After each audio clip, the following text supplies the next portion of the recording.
When we decided to subscribe to the Training Arcade, we were trying to bring a fun and new way to train people coming into our firm who are between 25 and 30, so we needed something different than what we already had, something that appealed to the way they learn. What I loved most about the Training Arcade was that everything was already done, that I knew that I was bringing a pre-built program to our firm and all we had to do was pop in our information.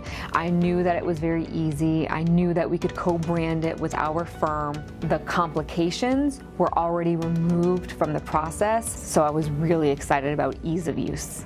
What the Training Arcade is allowing us to do is drill in on very important teachings, very important concepts, very important definitions that otherwise may seem monotonous or boring, but the Training Arcade makes it fun.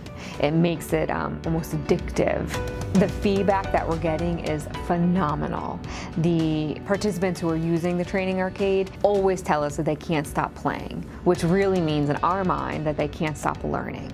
Teaching this way allows us to give more information to the user, and it's just a more effective way of them retaining that information. It's an additional tool in our toolbox. It's another way that we're going to impact the employees at this firm, furthering so impacting the clients that they work with.